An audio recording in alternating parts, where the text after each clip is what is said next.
6년차 베테랑 승무원이었던 제가 한국에서 목격한 광경은 충격 그 자체였습니다.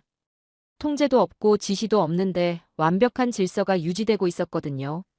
도대체 이 나라에서는 무슨 일이 일어나고 있는 걸까요? 본 영상은 스토리를 재구성한 이야기입니다. 구독과 좋아요, 따뜻한 댓글은 더 많은 감동을 전하는 큰 힘이 됩니다. 안녕하십니까? 저는 제임스 윌슨이라고 합니다. 영국의 대표적인 항공사 중 하나인 브리티시 에어웨이즈에서 6년째 객실 승무원으로 근무하고 있습니다. 오늘 여러분께 들려드릴 이야기는 제가 한국을 처음 방문했을 때의 경험담입니다. 6년이라는 시간이 그리 길다고 할 수는 없지만 항공업계에서는 나름 중견급이라고 할 수 있습니다. 신입 때처럼 매번 떨지도 않고 베테랑처럼 여유롭지도 않은 그런 시기였죠. 하지만 제 나름대로는 상당히 자신감이 있었습니다. 런던 히드로에서 뉴욕 JFK까지, 파리, 샤를 드골에서 도쿄 나리타까지 웬만한 주요 국제공항은 다 다녀봤다고 생각했거든요. 특히 승객 관리나 비상 상황 대처에는 꽤 자신이 있었습니다. 영국인들의 줄 서기 문화 속에서 자란 저에게 질서 유지란 그리 어려운 일이 아니었어요. 기내에서 승객들이 소란을 피우거나 규칙을 어기려 할 때도 적절한 안내와 약간의 권위로 충분히 통제할 수 있다고 믿었습니다. 결혼한 지 이제 막 1년이 된 제게 아내 캐롤라인이 신혼여행 목적지로 한국을 제안했을 때 솔직히 말하면 그렇게 흥미롭지는 않았어요. 물론 아시아권 국가 중에서는 꽤 발전된 곳이라는 건 알고 있었습니다. 삼성이나 LG 같은 기업들도 유명하고 K-팝이라는 것도 유럽에서 인기를 끌고 있다는 건 들어봤거든요. 하지만 제가 보기에는 결국 비슷비슷한 선진국일 거라고 생각했습니다. 공항 시스템도 사람들의 행동 패턴도 교통체계도 크게 다르지 않을 거라고 예상했어요. 런던도 파리도 프랑크푸르트도 결국엔 비슷한 모습 아니었던가요? 사람들은 어디서나 서둘고 자기 일에만 신경 쓰고 규칙은 누군가 강제할 때만 지키는 법이니까요. 그런데 아내는 달랐습니다. 대학에서 동아시아학을 전공했던 캐롤라인은 한국에 대해 상당히 많은 것을 알고 있었어요. 한국 전쟁 이후 불과 70여 년 만에 세계 10대 경제 대국으로 성장한 나라라며 그 에너지와 문화를 직접 느껴보고 싶다고 했습니다. 저도 아내의 열정에 못 이겨 동의했지만 내심으로는 그냥 평범한 관광지 하나 더 가보는 정도로 생각했어요. 어차피 휴가도 필요했고 신혼여행이라는 명분도 있었으니까요. 다만 한 가지 걱정이 있었다면 언어 문제였습니다. 영어가 얼마나 통할지 확신이 서지 않았거든요. 출발 전 일주일쯤 동료들에게 한국 여행 이야기를 했을 때 반응도 제각각이었습니다. 프랑스 출신 동료 피에르는 음식이 너무 매워서 고생했다고 하더군요. 독일에서 온 잉그리드는 사람들이 정말 친절하다고 했고, 이탈리아 출신 마르코는 모든 게 너무 빨라서 따라가기 힘들었다고 했습니다. 하지만 이런 이야기들도 결국 개인적인 경험담 정도로 들렸어요. 매운 음식, 친절한 사람들, 빠른 속도. 이 정도는 어느 나라를 가든 들을 수 있는 이야기 아닌가요? 인도 음식도 맵고 캐나다 사람들도 친절하고 일본도 빠르다고 하잖아요. 그래서 저는 별다른 준비도 하지 않았습니다. 여행 가이드북 한 권 사서 주요 관광지나 확인하고 기본적인 한국어 인사말 몇 개 외우는 정도였죠. 안녕하세요, 감사합니다, 죄송합니다. 이 정도면 충분하다고 생각했어요. 무엇보다도 저는 사람들의 행동 패턴을 읽는데 자신이 있었습니다. 6년간 수천 명의 승객들을 상대해본 경험으로 어떤 상황에서 사람들이 어떻게 반응하는지 어느 정도는 예측할 수 있다고 믿었거든요. 급할 때는 서두르고 불편할 때는 불평하고 기다려야 할 때는 짜증내는 게 인간의 본성이라고 생각했습니다. 특히 공항에서의 모습은 더욱 예측 가능했어요. 비행기에서 내릴 때의 복잡함, 입국 심사대에서의 줄 서기, 짐을 찾을 때의 조바심. 이런 것들은 어디를 가든 똑같을 거라고 확신했습니다. 사람들은 여행에 지쳐있고 집에 빨리 가고 싶어 하고 그래서 조금이라도 더 빨리 나가려고 서두를 테니까요. 하지만 지금 돌이켜보면 그때의 저는 정말 순진했습니다. 아니, 어쩌면 오만했다고 해야 할까요? 세상에는 제가 알고 있던 규칙들이 통하지 않는 곳들이 있다는 걸 전혀 상상하지 못했던 거죠. 인천공항으로 향하는 비행기 안에서도 저는 여전히 자신만만했습니다. 이번에는 승객이 아니라 관광객 신분이었지만 제 눈에는 여전히 항공업계 종사자로서의 시각이 남아 있었어요.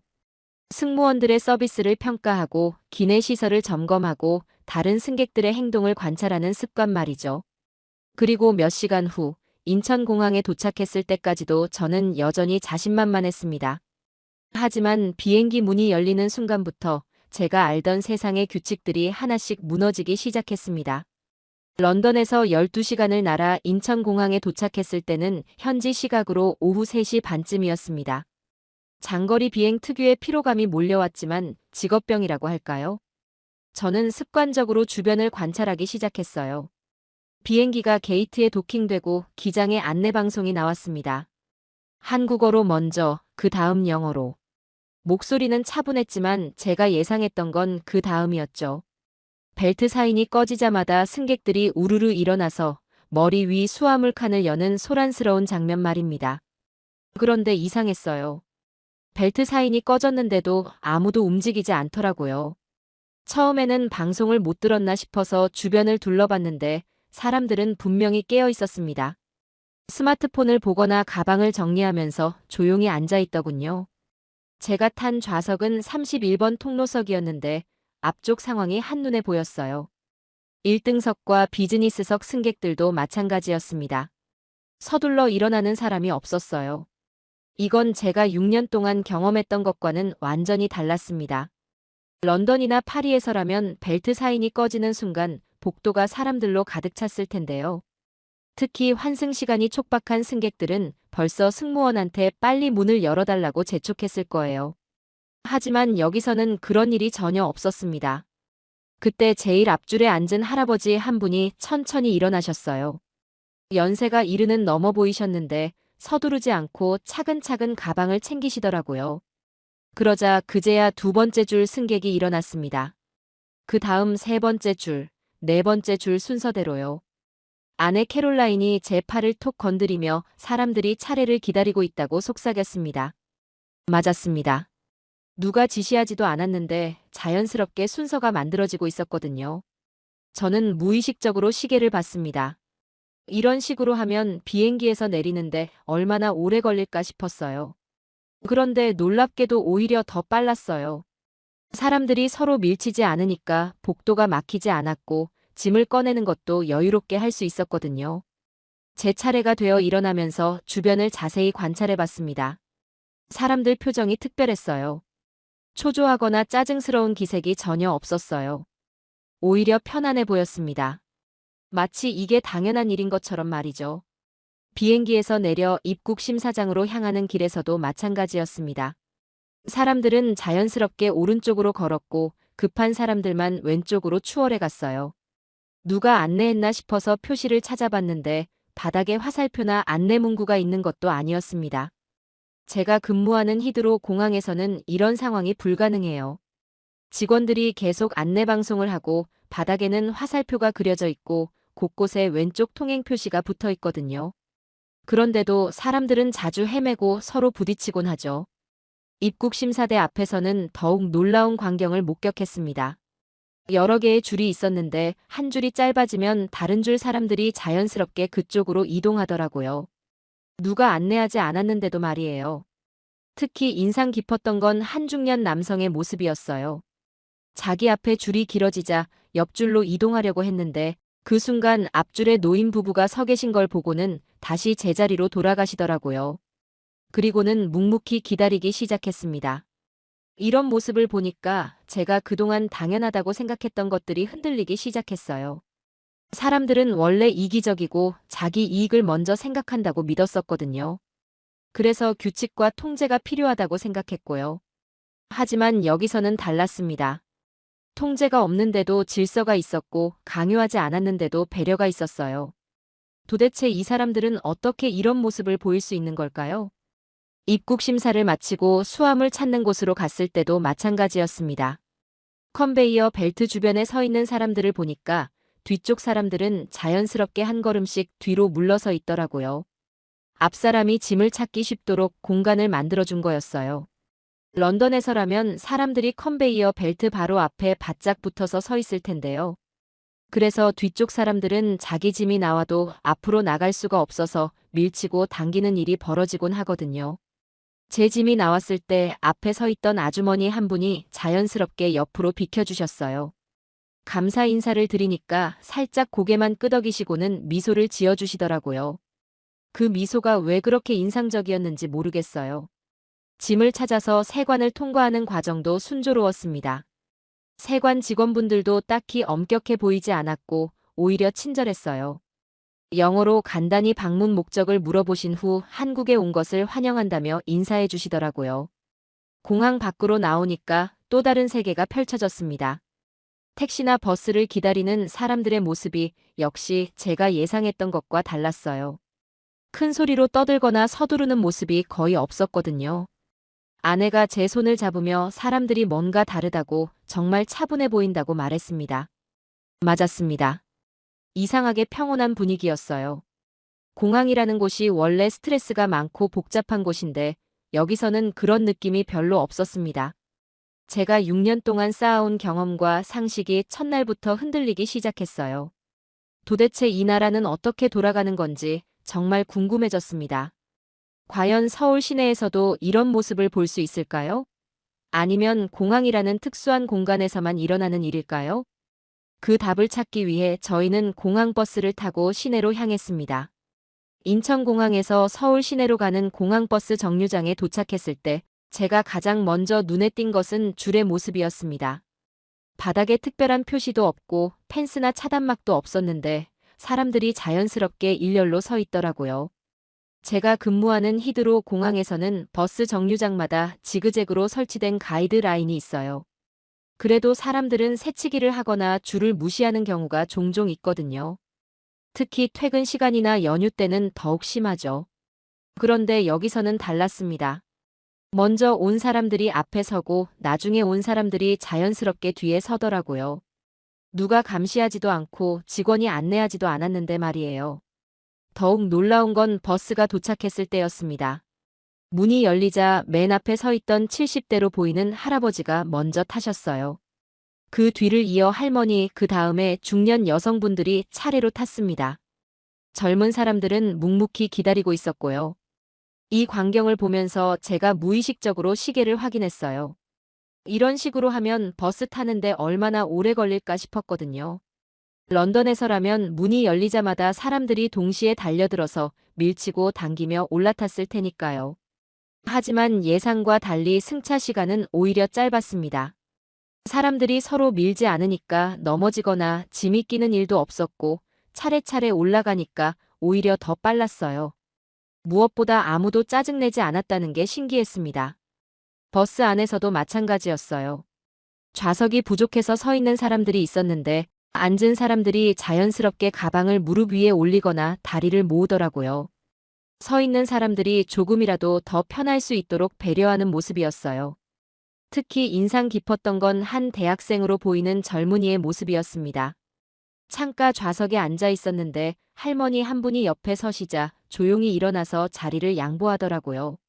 할머니께서 괜찮다고 손사래를 치셨지만 그 학생은 이미 일어나서 손잡이를 잡고 있었어요. 이런 모습들을 보면서 제 머릿속에는 계속 의문이 들었습니다. 도대체 누가 이렇게 하라고 가르쳤을까? 어떻게 모든 사람이 같은 방식으로 행동할 수 있을까? 서울 시내에 들어서면서 창밖 풍경을 보니까 더욱 놀라웠어요. 차량들이 정말 많았는데도 클렉슨 소리가 거의 들리지 않더라고요. 런던이나 파리라면 이 정도 교통량에서는 경적 소리가 끊이지 않았을 텐데 말이에요. 신호등에서 정차했을 때도 마찬가지였습니다. 보행자 신호가 빨간불인데도 사람들은 차가 없어도 기다리고 있었어요. 특히 아이들과 함께 온 부모들의 모습이 인상적이었는데 아이가 뛰어가려 하면 조용히 손을 잡고 신호를 기다리시더라고요. 명동역 근처에서 버스에서 내렸을 때는 또 다른 광경을 목격했습니다. 지하철 입구로 내려가는 계단에서 사람들이 자연스럽게 우측 통행을 하고 있었어요. 올라오는 사람과 내려가는 사람이 섞이지 않도록 말이죠. 지하철역 안은 정말 인상적이었습니다. 러시아워 시간대였는데도 사람들이 질서정연하게 움직이고 있었어요. 승강장에서 전동차를 기다리는 모습도 특별했습니다. 문이 열릴 위치에 두 줄로 서서 기다리는데 가운데 공간을 비워둬서 내리는 사람들이 지나갈 수 있도록 배려하더라고요. 전동차가 들어왔을 때의 모습은 정말 충격적이었어요. 문이 열리자 사람들이 양쪽으로 비켜서서 내리는 승객들을 기다렸습니다. 모든 사람이 다 내린 후에야 차례차례 탑승하기 시작했어요. 런던 지하철에서는 상상할 수 없는 일이었습니다. 튜브에서는 문이 열리자마다 타려는 사람과 내리려는 사람이 뒤엉켜서 아수라장이 되곤 하거든요. 마인드 더 갭이라는 안내방송도 있고 문이 닫힌다는 경고도 있지만 사람들은 잘 지키지 않아요. 지하철 차량 안에서도 마찬가지였습니다. 좌석 양쪽 끝에는 노약자 전용석이 있었는데 젊은 사람들은 아무리 피곤해 보여도 그 자리에 앉지 않더라고요.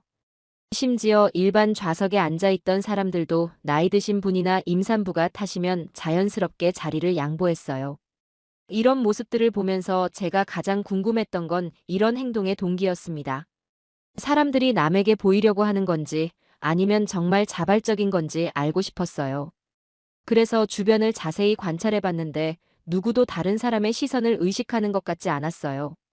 오히려 너무나 자연스러워서 마치 숨 쉬는 것처럼 당연하게 여기는 모습이었습니다. 자리를 양보하거나 줄을 서거나 기다리는 행동이 그들에게는 특별한 게 아니라 일상이었던 거죠. 명동 거리를 걸어다니면서도 같은 패턴을 발견했습니다. 좁은 골목에서 사람들이 마주쳤을 때 자연스럽게 비켜주는 모습, 상점 입구에서 나오는 사람을 기다려주는 모습, 아이들이 뛰어다닐 때 미소 지으며 길을 터주는 어른들의 모습. 이 모든 행동들에는 공통점이 있었어요. 바로 아무도 지시하지 않았다는 점이었습니다. 교통경찰도 없고 안내원도 없고 감시 카메라의 위협도 없었어요. 그런데도 질서가 유지되고 있었죠. 제가 6년 동안 항공업계에서 배운 건 사람들을 통제하는 방법이었어요. 명확한 지시, 반복된 안내, 때로는 강압적인 태도까지. 그래야만 질서를 유지할 수 있다고 믿었거든요. 하지만 여기서는 그런 통제가 전혀 없는데도 완벽한 질서가 유지되고 있었습니다. 도대체 이런 일이 어떻게 가능한 걸까요? 이 사람들은 어떤 힘에 의해 움직이는 걸까요? 그 답을 찾기 위해 저는 더 깊이 관찰하기로 했습니다. 명동에서 호텔까지 가기 위해 택시를 탔을 때 또 다른 놀라운 경험이 시작되었습니다. 택시 기사분은 60대 중반으로 보이시는 분이었는데 저희가 외국인이라는 걸 알고는 정말 친절하게 대해주시더라고요. 런던에서 택시를 탈 때는 항상 긴장됩니다. 기사들이 불친절한 경우가 많고 때로는 돌아가는 길로 가서 요금을 더 받으려고 하는 경우도 있거든요. 특히 외국인 관광객들에게는 더욱 그렇죠. 하지만 이 기사분은 달랐습니다. 영어가 서툴다고 미안해하시면서도 천천히 설명해 주려고 노력하시더라고요. 길이 막힐 때는 다른 길로 가도 되는지 미리 물어보시고 관광지 정보도 알려주시고 심지어 한국 전통 음식 맛있는 집까지 추천해 주셨어요. 무엇보다 인상적이었던 건 요금에 대한 태도였습니다. 도착했을 때 미터기 요금 그대로 받으시더라고요. 팁을 드리려고 했는데 정중하게 거절하시면서 한국에 온 걸 환영한다며 인사해 주셨습니다.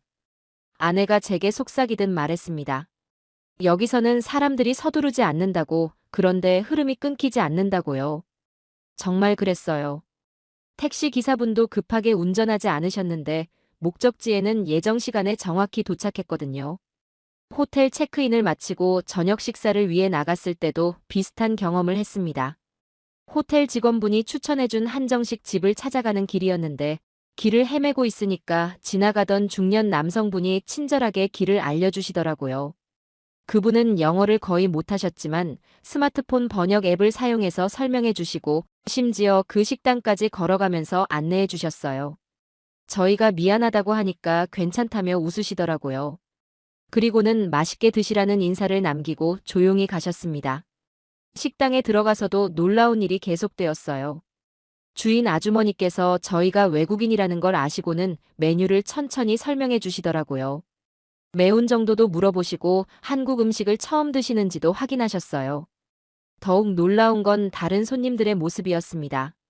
저희가 젓가락 사용에 서툴러서 음식을 흘리거나 할 때도 누구 하나 시선을 주지 않더라고요. 오히려 옆 테이블 할아버지께서 조용히 젓가락 사용법을 알려주시기까지 했어요. 식사를 마치고 나올 때 주인 아주머니께서 소화에 좋다며 식혜 한 잔을 서비스로 주셨어요. 돈을 더 내려고 했는데 손사래를 치시면서 한국 음식이 입에 맞았는지 오히려 걱정해 주시더라고요.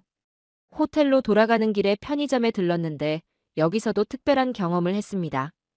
계산대에서 앞에 서 있던 할머니 한 분이 잔돈을 떨어뜨리셨어요. 그러자 뒤에 서 있던 젊은 직장인이 자연스럽게 주워서 드리더라고요. 할머니께서 고맙다고 하시니까 그냥 살짝 고개만 끄덕이고 자기 계산을 하시더라고요. 이런 작은 장면들이 계속 반복되니까 제가 혼란스러워지기 시작했어요. 제가 그동안 알고 있던 사람들의 모습과는 너무 달랐거든요. 바쁜 도시에서 사람들은 원래 각박하고 이기적이어야 하는데 여기서는 정반대였습니다. 특히 신기했던 건 아무도 서두르지 않는다는 점이었어요. 택시기사도 식당 주인도 편의점 직원도 모두 여유가 있어 보였습니다. 그런데 일의 효율성은 오히려 더 높아 보였어요. 아내와 호텔방에서 이야기를 나누면서 정말 많은 생각이 들었습니다. 아내는 대학에서 동아시아 문화를 공부했지만 실제로 경험하는 건 책에서 읽은 것과는 완전히 다르다고 말했어요. 저도 마찬가지였습니다. 6년 동안 세계 각국을 다녀봤지만 이런 경험은 처음이었어요. 사람들이 서로를 배려하고 급하지 않게 행동하고 외국인에게도 친절하게 대하는 모습이 너무나 자연스러워 보였거든요. 그날 밤 잠자리에 들기 전까지 계속 생각해 봤는데 제가 느낀 가장 큰 차이점은 경쟁 의식의 부재였어요. 런던에서는 모든 사람이 서로 경쟁하는 것처럼 보여요. 누가 먼저 줄을 서는지, 누가 먼저 택시를 타는지, 누가 더 빨리 목적지에 도착하는지. 하지만 여기서는 그런 경쟁 의식이 거의 보이지 않았어요. 사람들은 자기 순서를 기다리고 다른 사람을 배려하고 서두르지 않으면서도 효율적으로 움직였습니다. 이런 차이가 어디서 오는 걸까요? 교육 때문일까요? 문화 때문일까요? 아니면 사회 시스템 때문일까요? 제가 보기에는 단순히 하나의 요인으로 설명될 수 없는 복합적인 현상 같았어요. 무엇보다 인상적이었던 건 이런 행동들이 전혀 억지스럽지 않다는 점이었습니다. 누군가 보고 있어서 하는 것도 아니고 법으로 정해져 있어서 하는 것도 아니고 그냥 자연스럽게 몸에 밴 것처럼 보였어요. 다음 날 아침 일어나서 호텔 조식당에 갔을 때도 마찬가지였습니다. 사람들이 줄을 서서 기다리는데 누구도 재촉하지 않았어요. 음식을 가져가는 순서도 자연스럽게 만들어졌고 접시를 가져다 주거나 자리를 양보하는 모습도 자주 목격했어요. 저는 그때 깨달았습니다. 이곳에서의 첫날이 앞으로의 여행에서 무엇을 보게 될지를 보여주는 예고편이었다는 걸 말이에요. 그리고 제가 알고 있던 상식들이 하나씩 무너지기 시작할 거라는 걸 예감했습니다. 과연 앞으로 며칠 동안 또 어떤 놀라운 경험들이 기다리고 있을까요? 둘째 날부터 본격적으로 서울 곳곳을 돌아다니기 시작했는데 어디를 가든 비슷한 패턴의 장면들을 목격하게 되었습니다. 처음에는 우연이라고 생각했지만 점점 이것이 이 사회의 보편적인 모습이라는 걸 깨닫게 되었어요. 아침 8시쯤 호텔 근처 편의점에 들렀을 때 첫 번째 인상적인 장면을 봤습니다. 계산대 앞에 5명 정도가 줄을 서 있었는데 맨 앞에 계신 할아버지가 계산하시는 동안 뒤에 있던 중년 남성분이 자연스럽게 먼저 계산하라며 양보를 하시더라고요. 할아버지께서는 괜찮다고 손사래를 치셨지만 그 남성분은 이미 한 걸음 뒤로 물러서 있었어요. 그러자 할아버지께서도 고맙다는 인사를 하시고 계산을 마치셨습니다. 전체 과정이 불과 30초도 안 되는 시간에 이루어졌는데 그 자연스러움이 정말 놀라웠어요. 런던에서라면 이런 상황에서 뒤에 있는 사람들이 짜증을 냈을 텐데 여기서는 아무도 불평하지 않았습니다. 오히려 그 양보하는 모습을 당연하게 받아들이는 것 같았어요. 지하철을 타고 경복궁으로 향하는 길에서도 여러 장면을 목격했습니다. 이른 아침 출근 시간이었는데도 사람들의 모습이 제가 예상했던 것과 달랐어요. 런던의 러시아워라면 모든 사람이 찌푸린 얼굴로 서둘러 다녔을 텐데 여기서는 바쁜 중에도 여유가 있어 보였습니다. 특히 인상적이었던 건 에스컬레이터에서의 모습이었어요.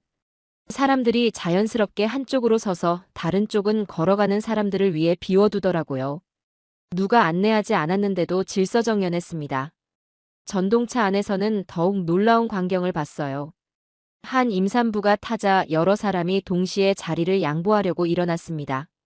그 중에서 가장 가까이 앉아있던 대학생 정도로 보이는 젊은이가 자리를 들였는데 다른 분들도 자연스럽게 앉으시더라고요.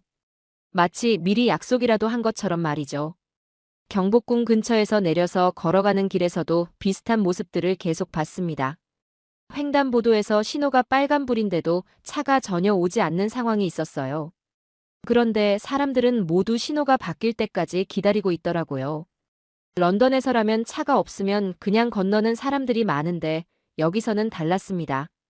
특히 아이와 함께 온 부모들이 아이에게 신호를 지켜야 한다고 조용히 말하는 모습이 인상적이었어요. 그 아이들도 불평하지 않고 얌전히 기다리고 있었고요. 경복궁 입구에서도 놀라운 장면이 있었습니다. 표를 사기 위해 줄을 서 있는데 앞에 서 있던 외국인 관광객들이 한국어로 된 안내문을 이해하지 못해 헤매고 있었어요. 그러자 뒤에 서 있던 한 아주머니가 영어로 친절하게 설명해 주시더라고요. 그 아주머니의 영어 실력이 완벽하지는 않았지만 몸짓과 간단한 단어들로 충분히 소통이 되었어요. 외국인들이 고맙다고 인사하자 미소로 응답하시고는 별일 아닌 것처럼 다시 줄을 서서 기다리셨습니다. 궁 안을 둘러보는 동안에도 계속해서 이런 배려의 모습들을 목격했어요. 사진을 찍으려는 사람이 있으면 자연스럽게 비켜주고 길을 묻는 사람이 있으면 친절하게 알려주고 짐이 무거워 보이는 노인분이 계시면 도와드리려는 사람들이 있었습니다. 점심시간에 궁 근처 식당에 들어갔을 때도 마찬가지였어요. 식당이 만석이어서 기다리고 있는데 먼저 온 순서대로 자리에 안내받는 것이 너무나 자연스러웠습니다. 누구도 새치기를 시도하지 않았고 직원분들도 차분하게 안내를 해주셨어요. 식사를 하는 동안 옆 테이블의 모습도 흥미로웠습니다. 가족 단위로 온 손님들이 대부분이었는데 아이들이 소란을 피우지 않도록 부모들이 조용히 주의를 주는 모습, 나이 드신 분들이 먼저 드시도록 배려하는 모습들이 자연스럽게 펼쳐졌어요. 오후에 인사동을 구경하러 갔을 때는 또 다른 면을 봤습니다. 좁은 골목길이 많았는데 사람들이 마주쳤을 때 서로 양보하는 모습이 인상적이었어요. 특히 무거운 짐을 들고 가는 상인분들을 위해 관광객들이 길을 터주는 모습을 여러 번 봤습니다. 전통 찻집에 들어가서도 놀라운 경험을 했어요. 저희 앞에 온 외국인 가족이 메뉴를 이해하지 못해 어려워하고 있었는데 주인 할머니께서 정말 친절하게 하나하나 설명해 주시더라고요. 심지어 차를 우리는 방법까지 직접 보여주셨어요. 그 할머니께서는 영어를 거의 못하셨지만 몸짓과 표정만으로도 충분히 소통이 되었어요. 그 외국인 가족이 정말 감사해하자 할머니께서도 환하게 웃으시면서 한국 차 문화에 대해 더 설명해 주시려고 노력하셨습니다. 저녁 시간에 명동 거리를 걸었을 때는 또 다른 모습을 봤어요. 쇼핑하는 사람들로 북적였는데 그 와중에도 질서가 유지되고 있었습니다. 상점에 들어갈 때도 나오는 사람을 기다려주고 좁은 통로에서도 서로 비켜주는 모습이 자연스러웠어요. 특히 인상 깊었던 건 한 화장품 가게에서의 모습이었습니다. 시향을 하려는 손님들이 많아서 줄이 길어졌는데 앞에 있던 아줌마들이 뒤에 온 젊은 여성들에게 먼저 해보라고 권하시더라고요. 세대를 넘나드는 배려였죠. 하루 종일 서울 곳곳을 돌아다니면서 제가 느낀 건 이런 배려와 질서가 특별한 상황에서만 나타나는 게 아니라는 점이었어요. 일상의 모든 순간에 자연스럽게 스며들어 있었습니다. 그날 저녁 호텔로 돌아가면서 아내와 이야기를 나눴는데 아내도 같은 느낌이었다고 하더라고요. 책에서 읽었던 동양의 예의 문화가 실제로는 이런 모습이었다는 걸 처음 제대로 이해하게 되었다고 말했어요. 저 역시 마찬가지였습니다. 이런 작은 배려들이 모여서 사회 전체의 분위기를 만들어내고 있다는 걸 실감할 수 있었거든요. 그리고 이것이 단순한 예의나 형식이 아니라 진짜 삶의 방식이라는 것도 깨달았습니다. 과연 이런 문화는 어떻게 만들어진 걸까요? 그 근원을 더 자세히 알아보고 싶어졌습니다. 셋째 날이 되자 제 머릿속에서는 본격적인 혼란이 시작되었습니다. 6년 동안 항공업계에서 쌓아온 모든 경험과 상식이 한국에서 목격한 현실과 정면으로 부딪히고 있었거든요. 저는 그동안 사람들을 효과적으로 통제하는 방법을 배워왔습니다. 명확한 지시사항, 반복되는 안내방송, 시각적 표시, 때로는 강압적인 태도까지. 이 모든 것이 질서를 유지하는 필수 요소라고 믿었어요.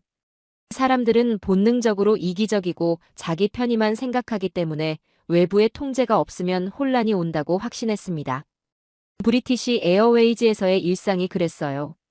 승객들이 벨트 사인을 무시하고 일어나려 하면 강하게 제지해야 했고, 줄을 서지 않으려는 사람들에게는 계속 안내방송을 해야 했습니다. 비상구 근처에 짐을 두려는 승객들, 휴대폰을 끄지 않으려는 사람들, 좌석을 양보하지 않으려는 승객들. 모든 순간이 통제와 관리의 연속이었죠. 히드로 공항에서도 마찬가지였어요. 바닥에 그어진 선, 벽에 붙은 안내문, 곳곳에 서 있는 안내 직원들, 끊임없이 흘러나오는 방송. 이 모든 장치들이 없으면 사람들은 길을 잃고 혼란에 빠진다고 생각했습니다. 심지어 왼쪽 통행이라는 간단한 규칙도 지키지 않는 사람들이 너무 많았거든요. 런던 지하철에서의 경험도 비슷했어요. 러시아워에는 살짝 밀어달라는 안내가 있어도 사람들이 거칠게 밀어붙였고, 틈새를 조심하라는 경고가 있어도 틈에 발이 끼는 사고가 자주 일어났습니다. 문이 닫히니 비켜달라고 아무리 방송해도 문이 닫히는 순간까지 무리하게 타려는 사람들이 있었어요. 버스에서도 마찬가지였습니다. 먼저 내리라는 표시가 있어도 타려는 사람들이 앞을 막았고, 노약자석 표시가 있어도 젊은 사람들이 버젓이 앉아 있는 경우가 많았습니다. 운전기사가 직접 주의를 주어야만 겨우 자리를 비워주곤 했죠. 이런 경험들을 통해 저는 하나의 철학을 갖게 되었어요. 사람들은 규칙을 어기려는 본능이 있고, 자기 이익을 먼저 추구하며 강제하지 않으면 질서를 지키지 않는다는 믿음 말입니다. 그래서 시스템이 사람을 믿어서는 안 되고 항상 통제 장치를 마련해야 한다고 생각했어요. 하지만 한국에서 목격한 모든 것들은 제 이런 믿음을 산산조각 냈습니다. 여기서는 정반대의 원리로 사회가 돌아가고 있었거든요. 사람을 믿는 전제 위에서 시스템이 구축되어 있었어요. 인천공항에서부터 시작된 충격이 계속 이어졌습니다. 벨트 사인이 꺼져도 아무도 일어나지 않았던 그 장면, 줄을 서라는 안내 없이도 자연스럽게 형성된 질서, 직원의 지시 없이도 차례를 기다리는 사람들. 이 모든 것이 제가 배운 상식과는 완전히 달랐어요. 지하철에서의 경험은 더욱 충격적이었습니다. 문이 열리면 먼저 내리는 사람을 기다리고, 노약자석은 정말 필요한 사람만 앉고, 임산부가 타면 여러 사람이 동시에 자리를 양보하려고 일어나는 모습. 런던에서라면 상상할 수 없는 일들이었어요. 버스에서도 마찬가지였습니다.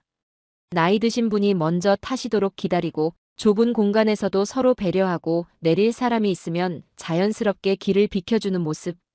누가 강요하지 않았는데도 모든 사람이 같은 방식으로 행동했어요.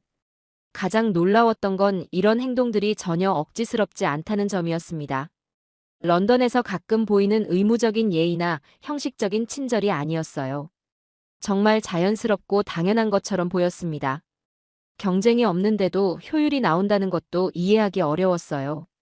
제가 알기로는 경쟁이 있어야 사람들이 더 빨리, 더 효율적으로 움직인다고 배웠거든요. 그래서 항공사에서도 탑승 시간을 단축시키기 위해 승객들을 재촉하고 압박했어요. 하지만 여기서는 아무도 서두르지 않는데 모든 일이 더 빠르게 진행되었습니다. 사람들이 서로 밀치지 않으니까 오히려 흐름이 원활했고 질서가 있으니까 혼란이 없었어요. 양보하고 기다리는데 시간이 절약되는 역설적인 상황이었죠. 강제하지 않는데 규칙이 지켜진다는 것도 믿기 어려웠습니다. 교통경찰이 없는 횡단보도에서도 신호를 지키고 감시 카메라가 없는 곳에서도 줄을 서고 직원이 안내하지 않아도 질서를 유지하는 모습. 도대체 어떤 힘이 사람들을 이렇게 움직이게 하는 걸까요? 제가 특히 이해하기 어려웠던 건 외국인에 대한 태도였어요. 런던에서는 외국인 관광객들에게 불친절한 경우가 많았거든요. 특히 영어가 서툰 관광객들에게는 더욱 그랬죠. 언어가 통하지 않으면 짜증내거나 무시하는 사람들이 많았어요.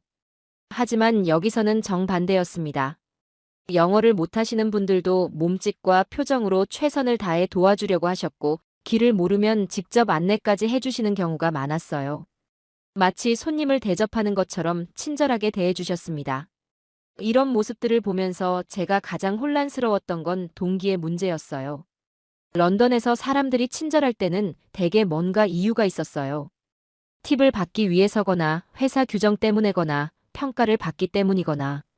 하지만 여기서는 그런 계산적인 느낌이 전혀 없었어요. 정말 순수하게 자발적으로 하는 것처럼 보였습니다.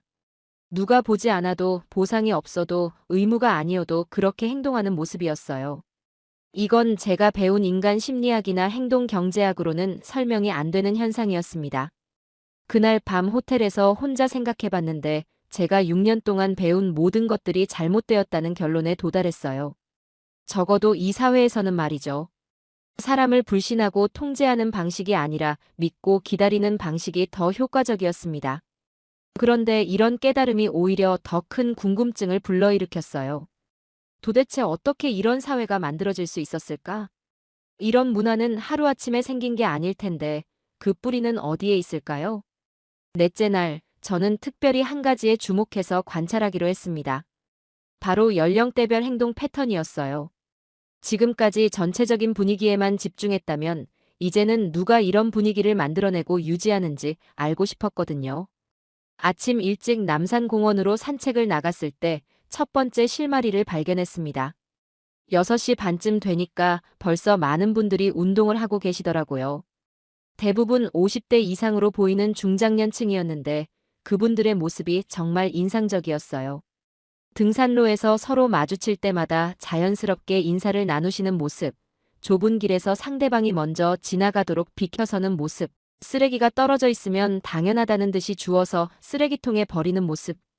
이 모든 행동들이 너무나 자연스러웠어요. 특히 인상 깊었던 건 한 60대 할아버지의 모습이었습니다.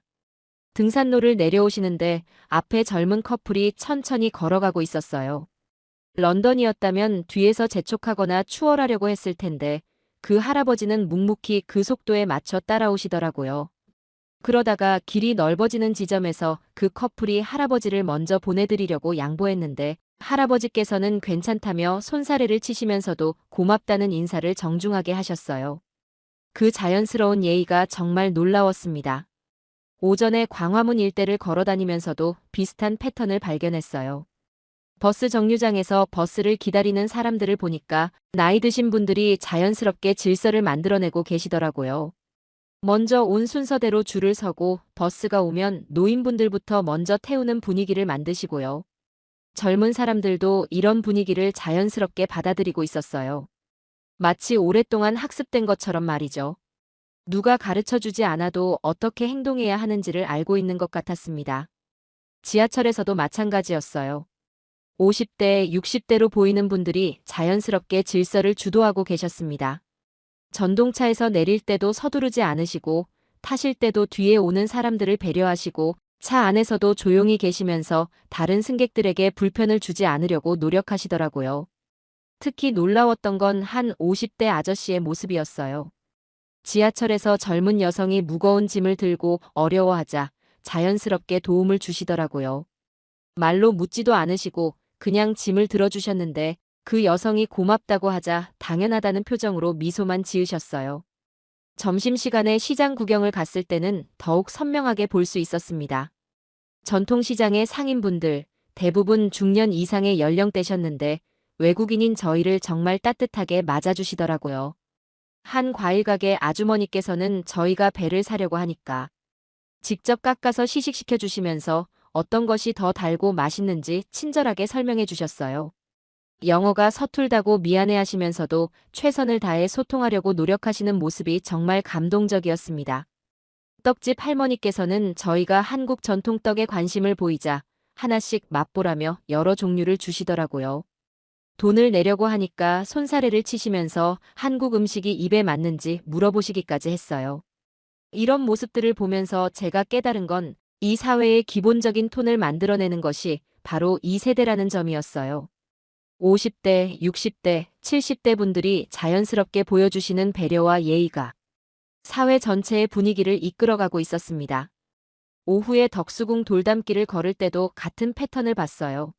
나이 드신 분들이 산책하면서도 다른 사람들을 배려하는 모습, 사진을 찍으려는 젊은 사람들을 위해 자연스럽게 비켜주시는 모습, 길에서 만난 사람들과 자연스럽게 인사를 나누시는 모습. 특히 인상적이었던 건 한 70대 할아버지의 모습이었어요. 벤치에서 쉬고 계시는데 젊은 엄마가 유모차를 끌고 오시자 자연스럽게 자리를 비켜주시더라고요. 그 젊은 엄마가 괜찮다고 하시는데도 이미 일어나셨고 오히려 아기가 예쁘다며 웃어주시는 모습이 정말 따뜻했어요. 저녁에 명동 거리를 걸으면서도 비슷한 장면들을 많이 봤습니다.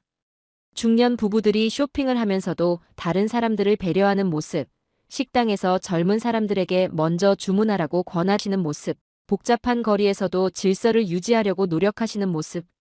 이런 관찰을 통해 제가 이해하게 된 건 이 사회의 질서와 배려, 문화가 결코 우연히 만들어진 게 아니라는 점이었어요. 오랜 세월 동안 이 세대분들이 몸소 보여주신 행동들이 쌓이고 쌓여서 지금의 분위기를 만들어낸 것 같았습니다. 젊은 세대들도 이런 모습을 자연스럽게 학습하고 있었어요. 할아버지, 할머니, 아버지, 어머니 세대가 보여주는 모범을 보면서 자연스럽게 그런 행동을 익히는 것처럼 보였습니다. 가장 놀라웠던 건 이런 행동들이 전혀 강요되지 않는다는 점이었어요. 누군가 이렇게 해야 한다고 가르치는 것도 아니고 저런 식으로 하면 안 된다고 꾸짖는 것도 아니었습니다.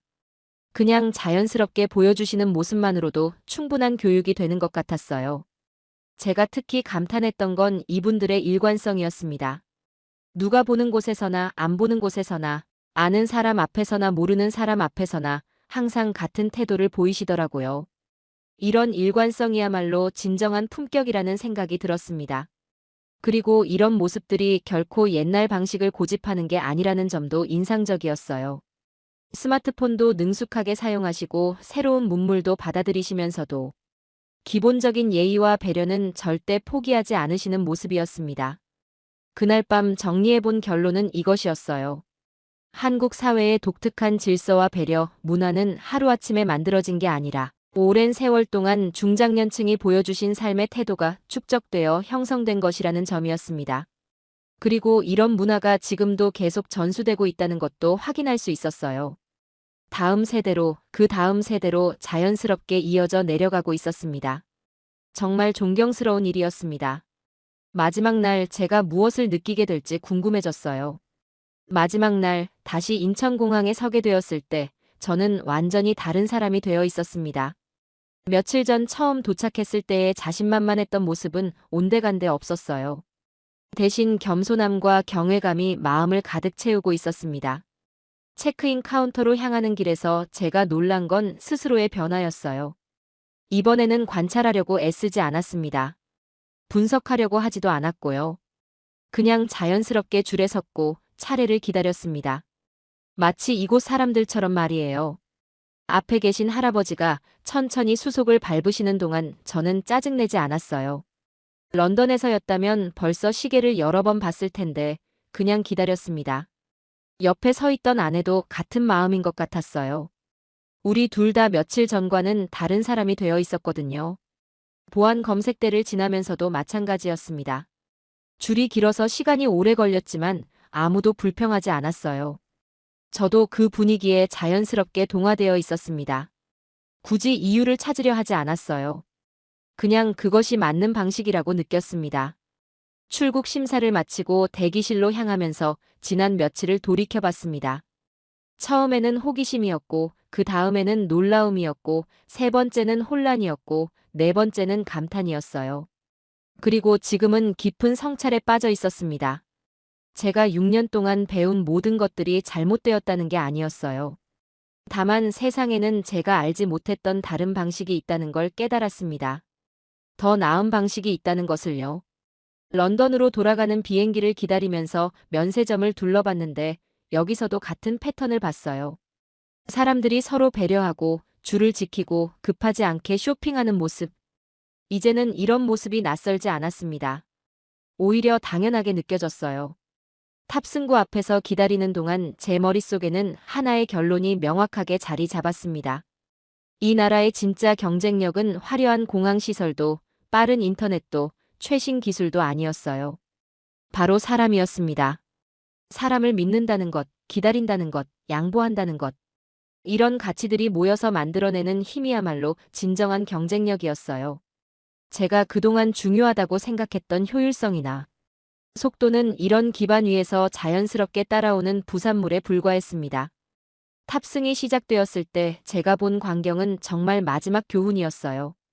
사람들이 차례대로 줄을 서서 기다리는데 노인분들과 아이들을 먼저 보내드리는 모습, 무거운 짐을 든 사람을 도와주는 모습, 서두르지 않으면서도 질서정연하게 탑승하는 모습. 비행기에 올라서도 마찬가지였습니다. 사람들이 자기 자리를 찾아가면서도 다른 승객들을 배려하는 모습, 머리 위 수화물 칸을 사용할 때도 서로 양보하는 모습, 좌석에 앉아서도 옆 사람을 의식해서 조용히 하는 모습. 이 모든 것들을 보면서 제가 깨달은 건 정말 단순한 진리였어요. 사람들이 서로를 존중하고 배려할 때 모든 것이 더 원활하게 돌아간다는 것. 경쟁하고 재촉하고 통제할 필요가 없다는 것. 신뢰가 모든 것을 해결한다는 것. 비행기가 이륙하면서 창밖으로 한국 땅이 점점 멀어지는 걸 보니까 정말 많은 생각이 들었어요. 며칠 전까지만 해도 제가 알고 있는 상식이 전부라고 생각했는데 이제는 제가 얼마나 좁은 세상에서 살고 있었는지를 알게 되었습니다. 아내와 함께 이야기를 나누면서 우리 둘 다 같은 마음이라는 걸 확인했어요. 이번 여행이 단순한 관광이 아니라 진짜 배움의 시간이었다고요. 책에서 읽은 것과 실제로 경험하는 것은 정말 달랐습니다. 특히 제가 반성하게 된 건 그동안의 오만함이었어요. 6년차 승무원이라는 경력에 세계 각국을 다녀본 경험에 자만했던 것 같아요. 하지만 정작 중요한 건 경력이나 경험의 양이 아니라 그것을 통해 얼마나 겸손해지고 배우려는 자세를 갖느냐는 것이었습니다. 한국에서 만난 모든 사람들은 저보다 훨씬 성숙했어요. 나이가 많고 적고를 떠나서 말이에요. 삶을 대하는 태도, 다른 사람을 대하는 방식, 어려운 상황을 처리하는 자세. 모든 면에서 배울 점이 많았습니다. 가장 인상 깊었던 건 그분들이 전혀 잘난 척하지 않는다는 점이었어요. 자신들의 방식이 더 낫다고 주장하지도 않았고 외국인인 저희에게 자랑하려 하지도 않았어요. 그냥 자연스럽게 당연하다는 듯이 행동하셨을 뿐이었습니다. 이런 겸손함이야말로 진정한 품격이라는 생각이 들었어요. 실력이 있으면서도 뽐내지 않고 좋은 것을 가지고 있으면서도 자랑하지 않고 남을 가르치려 하지 않으면서도 자연스럽게 모범을 보이는 것. 이것이 진짜 어른다운 모습이라고 느꼈습니다. 비행기가 순항 고도에 올라선 후 저는 조용히 결심했어요. 런던으로 돌아가서 일을 할 때 이번에 배운 것들을 적용해 보겠다고요. 승객들을 통제하려 하지 말고, 믿어보겠다고, 재촉하지 말고, 기다려보겠다고, 강요하지 말고 배려를 보여주겠다고요. 물론 쉽지 않을 거라는 걸 알고 있었어요. 이미 형성된 시스템을 바꾸는 건 어려운 일이니까요. 하지만 적어도 제 태도만큼은 바꿀 수 있을 거라고 생각했습니다. 그리고 그런 작은 변화가 모이면 언젠가는 큰 변화를 만들어낼 수도 있겠다고 희망했어요. 10시간 넘는 비행시간 동안 저는 말이 없었습니다. 아내도 마찬가지였어요. 우리 둘 다 많은 생각에 잠겨 있었거든요. 가끔 눈을 마주치면 서로 미소만 지었을 뿐이었습니다. 말로 표현하기에는 너무 깊은 감동이었어요. 6년차 베테랑 승무원이었던 제가 그 앞에서 말이 없어진 이유는 간단했습니다. 배워야 할 쪽이 분명했기 때문이었어요. 가르칠 것보다 배울 것이 훨씬 많다는 걸 깨달았기 때문이었습니다. 런던에 도착해서도 그 여운은 계속 남아 있었습니다. 그리고 지금도 남아 있어요. 앞으로도 계속 남아 있을 거라고 확신합니다. 왜냐하면 이번 경험이 단순한 여행이 아니라 인생의 전환점이었기 때문입니다. 한국에서 배운 가장 소중한 교훈은 이것이었습니다. 진정한 힘은 통제에서 나오는 게 아니라 신뢰에서 나온다는 것. 진정한 효율은 경쟁에서 나오는 게 아니라 배려에서 나온다는 것. 진정한 발전은 개인의 이익 추구가 아니라 공동체의 조화에서 나온다는 것. 이제 저는 정말로 배우기 시작했습니다. 오늘 영상은 여기까지입니다. 도움이 되셨다면 좋아요와 구독 알림 설정까지 부탁드려요. 다음 영상에서도 더 유익한 내용으로 찾아뵙겠습니다. 시청해주셔서 감사합니다.